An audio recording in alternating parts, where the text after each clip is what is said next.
Hi, welcome to my kitchen. I'm Rachel Davison, and today my son John and I are going to show you how to make an apple Tarte Tatin. So a Tarte Tatin is a really classic French dish. It's not something that I grew up eating, but I've fallen in love with it recently. So what it is basically an upside down pie. So I'll show you how to make it. The main thing that you want when you're picking your fruit, the main thing you're looking for is an apple that's going to hold its shape, because you don't want your apples to turn into mush, then you lose the beautiful concentric circles that are on the top. So my favorite is Honeycrisp for this recipe, but a Granny Smith, an Ambrosia, a Spartan, any apple that holds its shape really well when baking is going to be a good choice for a Tarte Tatin. So we're going to start by peeling, coring, and quartering 4 apples. How's the peeling going, John? Oh, there's some good stuff. There we go. I hope you're not eating all of it. I mean the peel. Oh, you're eating the peel. Okay, we don't need that. So once I've peeled them, I'm going to cut them into quarters like this. And then I'm just going to cut out that core and put those into a pan here. Okay, let's move over to the stove and start making our caramel sauce. So I've preheated my oven to 400 degrees. And then we're going to start on the stove top. So I'm going to be using a cast iron skillet today. You want to use something that is oven proof. It doesn't have to be cast iron, but it's really nice if you can take it from the stove and put it right in the oven. If you don't have an oven proof skillet, you can transfer it to a pie pan, and that will work as well. Okay, so before I turn the stove on, I'm going to sprinkle into my pan 2/3 of a cup of granulated sugar. So you want to sprinkle it as evenly as you can, because we're not going to be stirring while we're making this caramel. So before I turn on my pan, I'm just going to shake it so it's nice and even. And then I am going to be adding 1/4 of a cup of water, 1 tablespoon of lemon juice. So I'm going to mix those together, and I'm going to try to get all of the sugar wet. Okay, so we're going to turn our stove on to a medium heat. So mine has numbers. I'm going to turn it on to number 6. And the ticket to a nice caramel is you don't want to stir it. You don't want it to crystallize, okay? So we're just gonna let it sit here. We're gonna let it come up to temperature, and the sugar is going to melt. So you can see our caramel is starting to boil and bubble. That's really good, but as you can see, I have a hot spot right in the middle of my pan.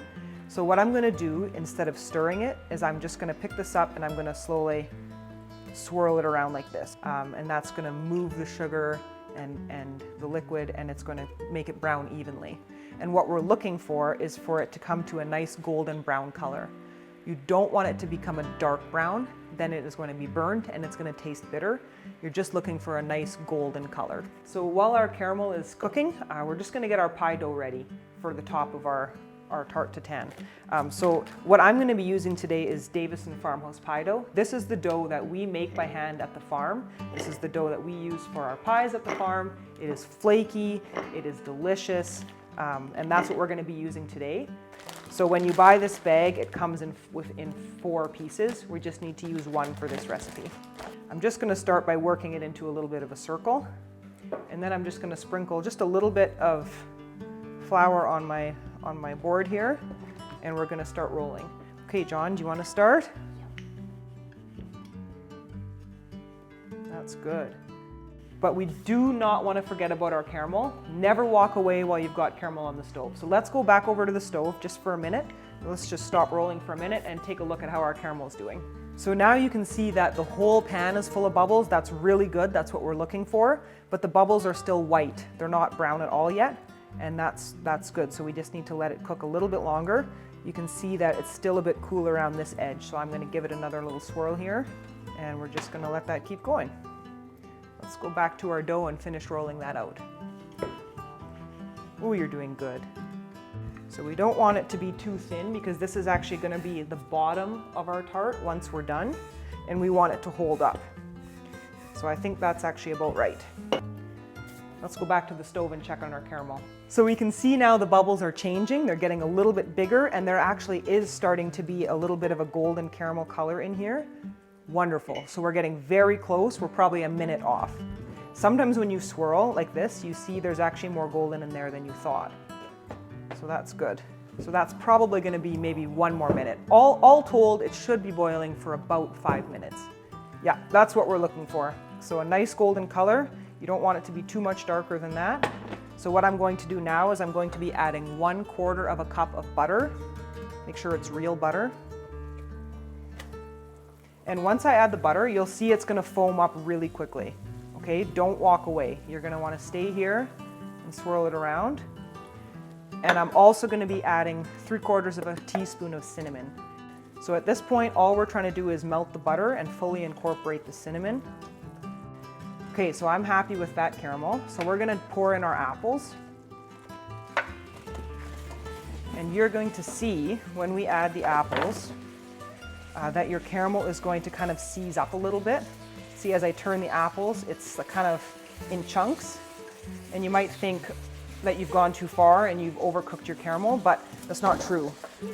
In about 30 seconds here, the apples are going to release their juice and the caramel is going to relax and it's all going to come together really nicely. And I'm also just starting to cook the apples just a tiny bit. Okay, so between 3 and 5 minutes of cooking like this. Okay, let that keep cooking. You can see that the caramel is now relaxed. It's not like sticking all over the apples like it was at the beginning. So I think I'm ready here to add our pastry.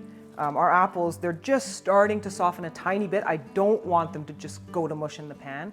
They're gonna cook in the oven, but they're just starting to soften a little bit and our caramel is nice and loose and it's looking ready. So what I'm gonna do is take it off the heat and I'm gonna bring it over here to our pastry. So what we're gonna do now is we're gonna arrange our apples so that they look nice when we flip over our Tarte Tatin.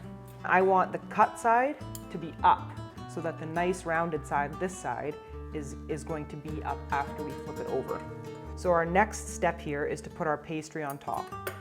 So I'm just gonna fold the pastry over. I'm gonna lay it on here and then flip it back. And then working quite quickly, I'm going to take a clean spatula and I'm just going to tuck in the edges. It is okay if it is not looking perfect. That adds to the charm. So our oven is preheated to 400 degrees and I'm going to pop it in here and I'm going to bake it until the top is nice golden brown, about 30 minutes. Okay, so our Tarte Tatin has been in the oven for I think about 27, 28 minutes, just shy of 30 minutes. So let's check on it here.